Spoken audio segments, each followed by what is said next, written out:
अगर आपके गुड़हल के पौधे पर एक बार फ्लावरिंग होने के बाद फ्लावरिंग रुक गई है और गुड़हल के प्लांट की ग्रोथ भी रुक गई है और उसकी पत्तियां पीली होना शुरू हो गई हैं और कलियां सूखने लगी हैं, तो इन सब के लिए कोई भी खाद हमें मार्केट से खरीदने की ज़रूरत नहीं है। किचन में इस्तेमाल होने वाली कुछ चीज़ों से ही हम इसके लिए एक बढ़िया खाद तैयार कर सकते हैं, जिससे हमारे गुड़हल के पौधे की हर प्रॉब्लम दूर होगी और उससे बहुत ज़्यादा कलियां भी आएंगी और फूल भी खिलेंगे। नमस्कार दोस्तों, वंदना गार्डन में आप सबका स्वागत है। अगर आपके गुड़हल के प्लांट पर फ्लावरिंग नहीं हो रही है, पत्तियां पीली हैं या कलियां सूख रही हैं, तो जो खाद मैं आज आपको बताऊंगी उसका एक दफ़ा अपने गुड़हल के प्लांट पर इस्तेमाल करके देखें। गुड़हल के प्लांट पर कलियां भी आएंगी और फूल भी खिलेंगे। गुड़हल के प्लांट की केयर करना बहुत ही आसान है। इस घरेलू खाद के इस्तेमाल से आपके गुड़हल के प्लांट पर, अगर आपने उसे किसी छोटे से गमले में भी लगा रखा है, उसमें भी ढेरों फूल खिलेंगे। बस आप गुड़हल के प्लांट की समय समय पर पिंचिंग करते रहें ताकि उसमें नई नई ग्रोथ शुरू हो सके। नई नई ग्रोथ होगी तो उसमें कलियां भी आएंगी और फूल भी खिलेंगे और हमारा पौधा हरा भरा घना हो जाएगा। गुड़हल के प्लांट को धूप बहुत ज़्यादा पसंद है, तो आप इस प्लांट को वहाँ पर रखें जहाँ पर डायरेक्ट सनलाइट आती हो। गुड़हल के प्लांट पर जब कलियाँ बनना शुरू हो जाएं तो आप उस पर किसी भी खाद का स्प्रे ना करें। कई दफ़ा ज़्यादा स्प्रे की वजह से भी कलियाँ सूखने लगती हैं या फिर कलियाँ गिरने लग जाती हैं। जैसे मेरे इस गुड़हल के प्लांट पर काफ़ी ज़्यादा कलियां आई हुई हैं और बहुत ज़्यादा कलियां तो सूख चुकी हैं।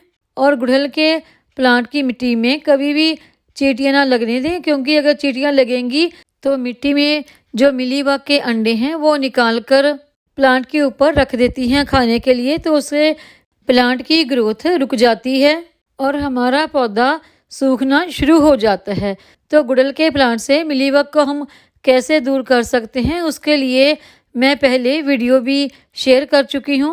जो घरेलू खाद मैं आपको आज गुड़हल को देने के लिए बता रही हूँ, उससे एक तो पौधे की ग्रोथ अच्छी होगी ही होगी और दूसरा पौधे से चींटियाँ भी दूर रहेंगी और पौधे में जो फूलों की संख्या है वो काफ़ी बढ़ जाएगी। यानी अगर ग्रोथ अच्छी होएगी तो कलियाँ भी आएंगी और फूल भी बनेंगे। फिर चाहे आपका ये गुड़हल का प्लांट ज़मीन में लगा है, किसी बड़े गमले में या फिर किसी छोटे गमले में लगा है, सब में भर भर के फूल आएंगे।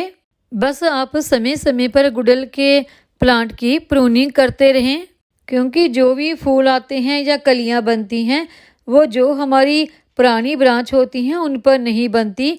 जो भी नई ब्रांच निकल के आती हैं उन पर ही कलियां बनती हैं। गुड़हल के प्लांट को जो भी हमने घरेलू खाद देनी है, तो चलिए अभी मैं आपको वो बताती हूँ। गुड़हल के प्लांट के लिए जो खाद हमने पहली लेनी है वो है ये चाय की पत्ती। ये फ्रेश चाय की पत्ती ली है मैंने। अगर आप इस्तेमाल की गई चाय की पत्ती लेना चाहते हैं तो उसके आप 2 चम्मच भी यहाँ पर ले सकते हैं। चाय पत्ती को आप पानी में मिक्स करके भिगो के रात भर के लिए छोड़ दें और इस चाय पत्ती को मिक्स करने के लिए ये मैंने 1 गिलास ही पानी लिया है। अगर आप पानी थोड़ा सा ज़्यादा लेना चाहें तो ज़्यादा भी ले सकते हैं। और मेरी इस चाय पत्ती के ऊपर ये जो आपको कुछ पत्तियां दिखाई दे रही हैं, मेरी चाय पत्ती में तुलसी के कुछ पत्तियां मिक्स हैं। ये वो पत्तियां हैं, इससे पौधे को कोई भी नुकसान नहीं होता। चाय पत्ती में भरपूर मात्रा में नाइट्रोजन होता है, जो गमले की मिट्टी के pH के लेवल को बिल्कुल ठीक रखता है। चाय पत्ती के पौधे में इस्तेमाल करने से उसकी नई नई पत्तियां भी आती हैं और इस चाय पत्ती की फर्टिलाइज़र को मैं अपने गुलाब के पौधों पर भी कई बार इस्तेमाल कर चुकी हूँ, जिसके रिजल्ट मुझे बहुत ही अच्छे देखने को मिले हैं। इस चाय पत्ती की खाद के साथ साथ आप एक और खाद भी इसमें मिक्स करके अपने गुड़हल के प्लांट पर इस्तेमाल करते हैं तो उसके रिजल्ट हमें बहुत ही अच्छे देखने को मिलते हैं। और वो दूसरी खाद है ये हींग।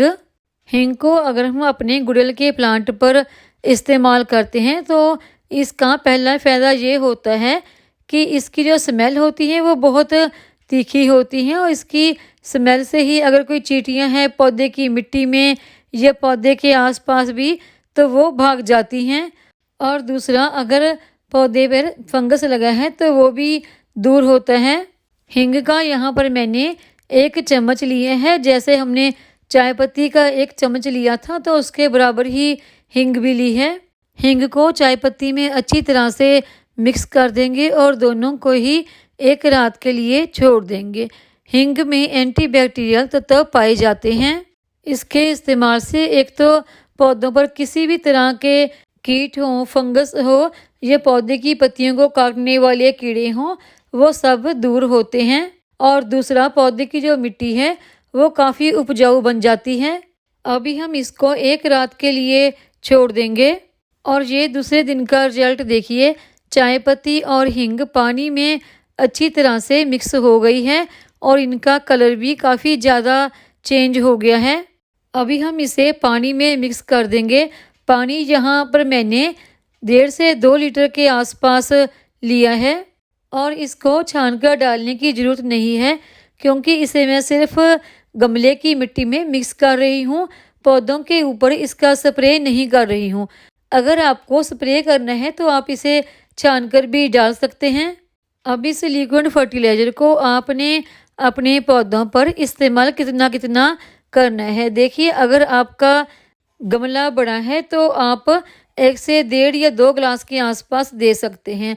अगर आपके गमले की मिट्टी सूखी है तो उसमें भी आप 2 गिलास के आसपास इसका इस्तेमाल कर सकते हैं।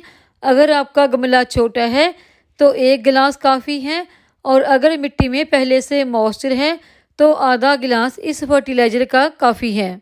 गमले में काफ़ी ज़्यादा घास फूस हो गया था। देखिए, प्लांट से ज़्यादा घास फूस जल्दी ग्रो हो जाता है। इस खाद के पौधों पर इस्तेमाल करने के बहुत ज़्यादा फ़ायदे होते हैं। नवंबर तक गुड़हल के प्लांट में बहुत ज़्यादा फ्लावरिंग होती है। अगर आप समय पर ये फर्टिलाइज़र इस्तेमाल करते हैं तो आपके जो फूल हैं उनकी संख्या काफ़ी ज़्यादा बढ़ जाती है। और नवंबर के बाद यानी सर्दियों में तो पौधे की ग्रोथ थोड़ा सा स्लो हो जाती है, यानी पौधा हमारा डोरमेंसी में चला जाता है। ये फर्टिलाइज़र आप अपने जितने भी आपके फूल वाले पौधे हैं सभी के ऊपर इस्तेमाल कर सकते हैं और इसके रिजल्ट सभी तरह के पौधों पर देखने को बहुत ही अच्छे मिलते हैं। चाहे वो आपके गुलाब के पौधे हों या हार श्रृंगार के या अपराजिता के। इस फर्टिलाइज़र का जब भी आपने अपने पौधों पर इस्तेमाल करना है तो शाम के समय ही करें और कुछ ही दिनों में आपको इस फर्टिलाइज़र के अपने पौधों पर बहुत ही अच्छे रिजल्ट देखने को मिलेंगे। अगर आप इसका अपने पौधों पर स्प्रे करना चाहते हैं तो इस फर्टिलाइज़र को छानकर स्प्रे कर सकते हैं। अगर आपके पौधे पर कलियां आ गई हैं तो कलियों के ऊपर इसका स्प्रे ना करें। इस फर्टिलाइज़र के इस्तेमाल से पौधों को नाइट्रोजन तो मिलता ही है और हींग के तीखे स्मेल से कीड़े मकोड़े दूर होते हैं और जो पौधों की पत्तियां पीली होने लगी हैं वो भी ठीक हो जाएंगी।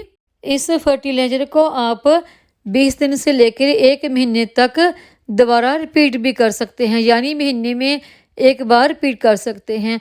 इस फर्टिलाइज़र के पौधों पर कोई भी नुकसान नहीं होते।